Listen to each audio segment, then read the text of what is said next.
Welcome to the Business Renovator for another session, another day.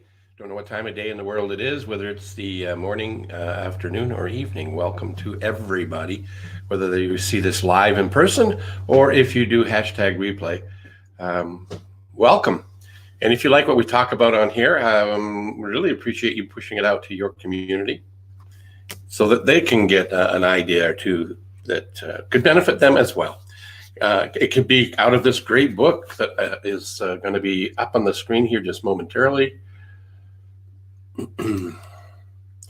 It's a book that's not here anymore. Where did it go? Hang on, guys. We're getting there. Interesting. Here it is. It was hiding. You know, I use this great product. It's so robust in what it allows you to do that you could change your brand. And I was looking in the background to change my brand. So the book I wanted to reference is Customer Delight 365. This is curated by a good buddy of mine, Brian Monahan. And in today's choice quote that I picked is change is merely necessary to life. It is life. Oh, pardon me. Let me read this correctly. Change is not merely necessary to life. It is life. Alvin Toffler. Brian's take on that is if you're not preparing yourself or your employees for change, you're not preparing your customers for delight.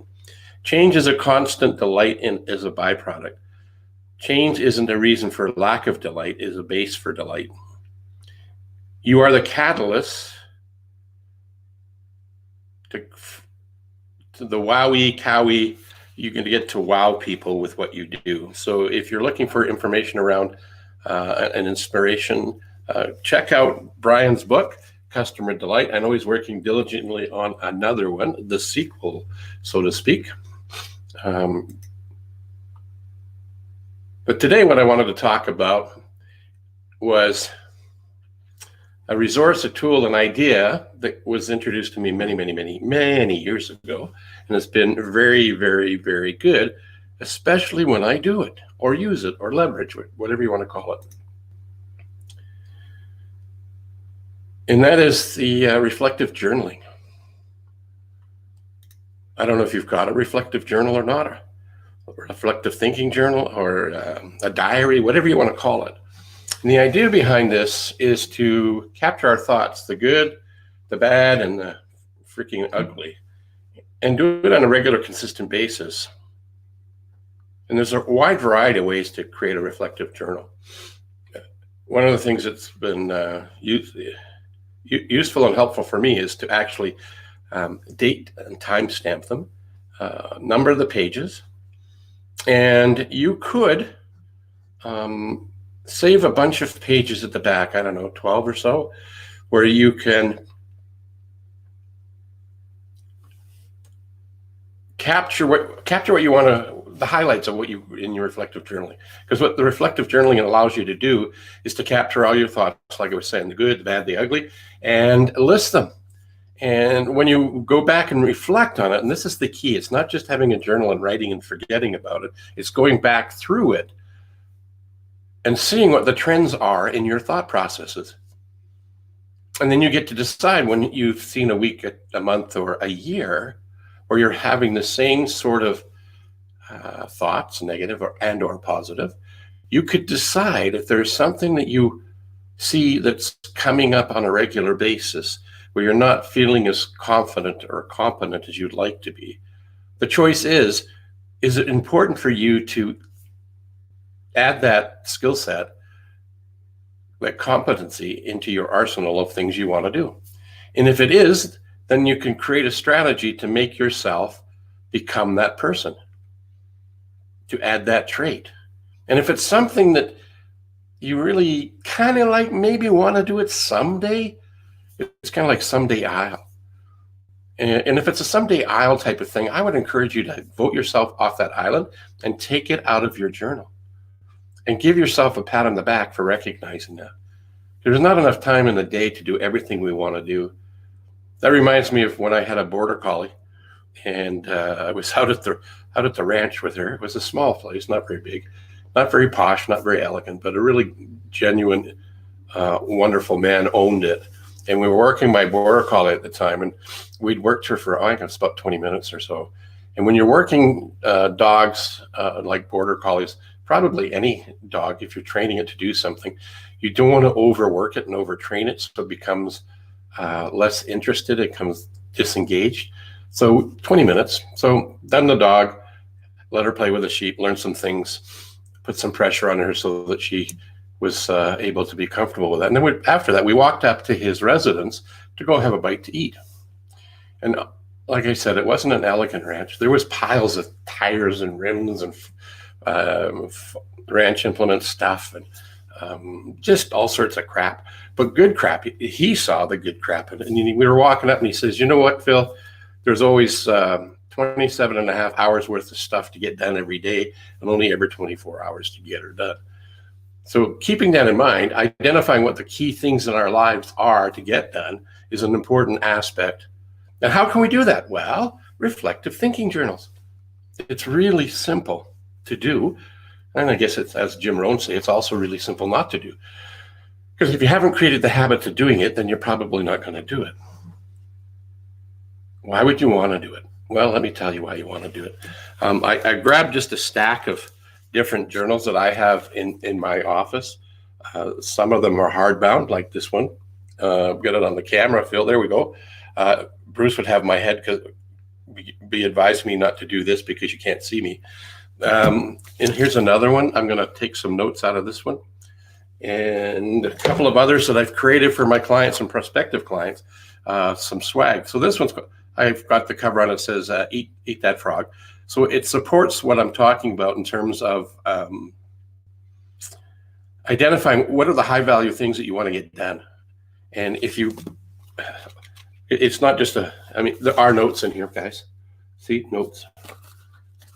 This one's not very colorful. I really try to use color when I'm doing it because as we get older, I think after age 7, we start to need to use some aids to help us remember, like color, sound, repetition.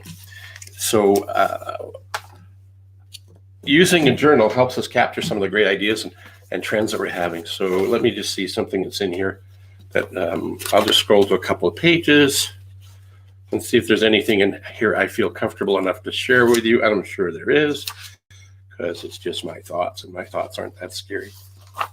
There's some writing in green. Well, actually, it doesn't show up in green because I have a green screen behind me. Isn't that interesting? Bruce will be laughing at me. But I do use color. And the reason I use color, and the writing doesn't have to be perfect. It's all about for you. It's not about for anybody else. But there's concepts in here. I know there was one in here where I just scanned it this morning just to have a quick peek to see what I could share with you. And one of the things that stuck out in here is we think in 3 dimensions. And the 3 dimensions I'm talking about, first we have a thought, then we have a picture of what that thought would look like, and then we have some emotions around that. And the more we think about that, the more clear we become, the more emotion we have, the more passion we have for the idea, if it's something we want to do. And as a result of that, it turns on the creative juices to solve the problem that we want to have solved. And if solving the problem is setting a goal and creating the problem between our current reality is we don't have what it is we're aspiring to do, turns on the juices in our subconscious mind to solve and resolve, to fix the problem we have. And often, if you're not careful, it'll take us back and keep us in our limited thinking in our comfort zone. What you want to do, though, is use the journal for capturing your successes and building your efficacy by focusing on the things that you've done in the past that you're really proud of that you've totally forgot about. And many of us do that. Matter of fact, everybody I get to work with or even consider working with, I walk them through a process called the 100 Success List. And as a result of that, they increase their ability to get stuff done. I don't have to write that in the journal anymore, that particular process, because it's become habituated, just my new normal. What I do need to remember to do is to continue to write and capture my successes, my thoughts, the good, the bad, and the ugly, and find out what's trending in my life. What do I want to really get done? So as a result of doing this, the teacher that taught me this stuff, there's a couple of 3 or 4 of them actually, all saying the same sort of thing. And I've taken nuggets out of all 4 of my teachers to come up with a way to do this. If you're interested in how I do this, send me a note to Phil at Coach Phil, and I will send you some information. Love to have a virtual coffee if you're connecting with me at any level with this. So do reflective journals because they work. I've got a couple of things up here that really supports it as well. Programming your mind for success is a daily activity. When I was talking about the three-dimensional thinking, we become what we think about all the time. If we're not controlling what we're thinking about is controlling us. And if you want to live the life that you choose versus the life that just kind of shows up, there's some effort on your part. And one of the efforts would be to capture what it is you're saying to yourself. And then you can put things in the journal like this to remind you, yes, you expect success. Isn't that brilliant? I learned that from a fellow a couple of weeks ago who wrote it slightly different.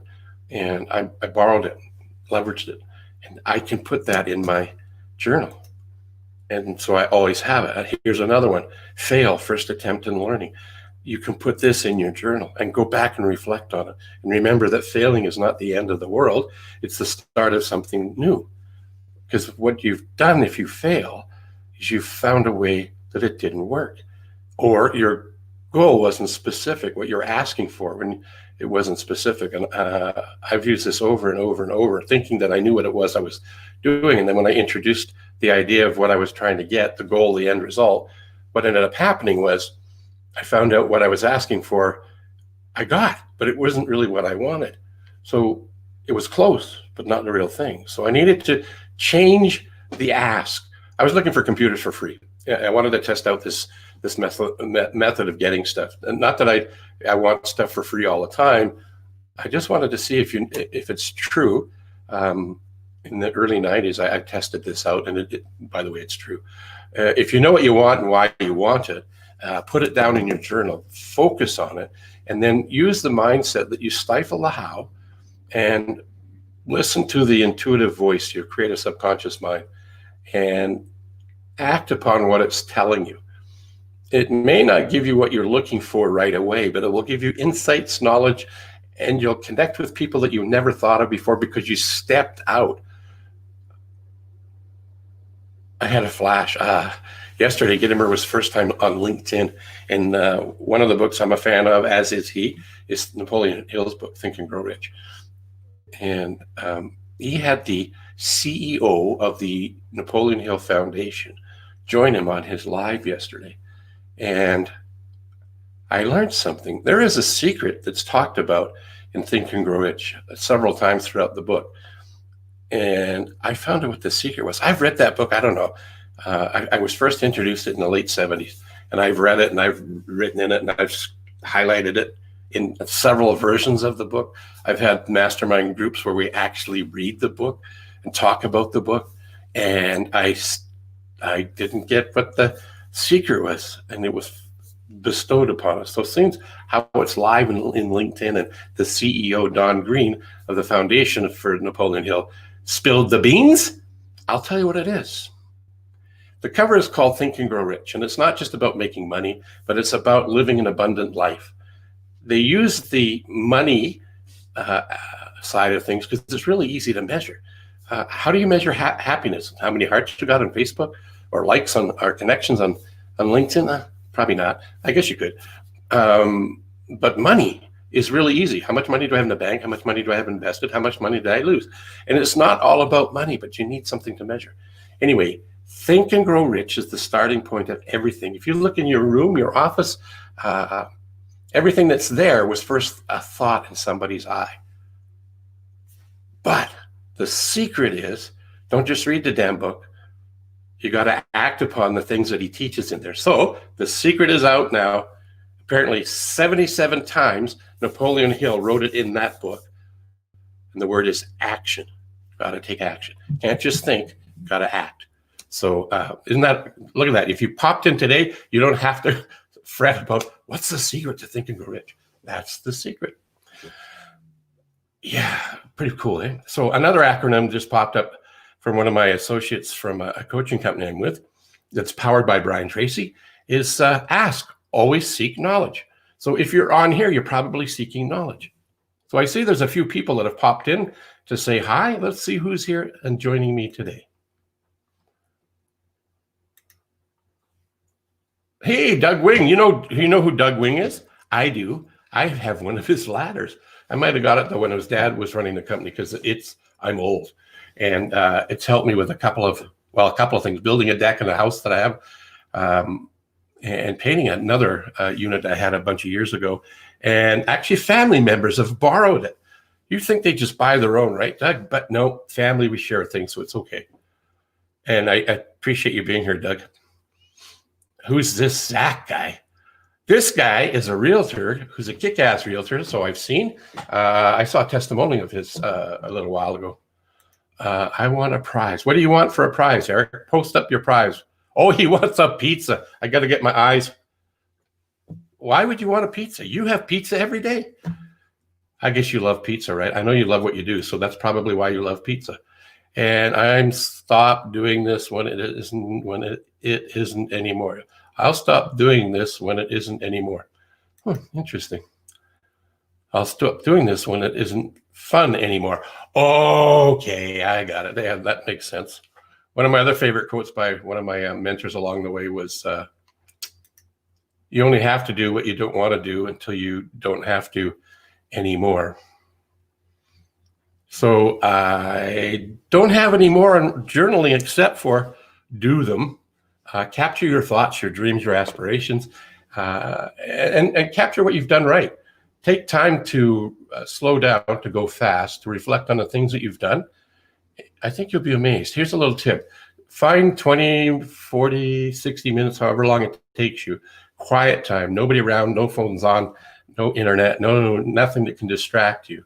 Sit down with your reflective thinking journal and make a list of your 100 successes from the time you arrived on the physical plane in the world and everything in between that time to today, and see how many things that you can put on your list. One of the saddest things that ever happened to me is I introduced this concept to high school basketball team in the city I live in. And it was a girls' basketball team. And one of the girls, they were all given this assignment to do. And the saddest thing was grade 10 and only had 5 things that she could put on her success list. 5 things. That's sad. It's an indication of low self-esteem. Because if we can't come up with 100, we're not giving ourselves enough credit.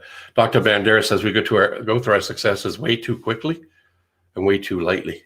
Somebody gives us a compliment, and we often go, not me anymore, but I might have. We often go, hey, thanks for that, but yeah, whatever, next, right? So slow down, give yourself credit for the things you've done, that help people you've helped, things you've learned, accomplishments that you've done, even the things that are shitty, like maybe somebody's been divorced and you're on the other side of the divorce, but when you're in the divorce, it was ugly. Been there, done that, right? But it gets better at the end. And if you reflect on that, you'll be amazed what happens. Dr. Banderas says we need to increase our self-efficacy, because if we can create our self-efficacy, which is really just a fancy word for get shit done, our causative power. So that's my tip for today. Thanks for being here. I need to run. Got things to do, people to serve, and presentations to do. I appreciate you guys being here, whether you're here today now or if you capture it on the replay. Let me know. Share this out. Peace.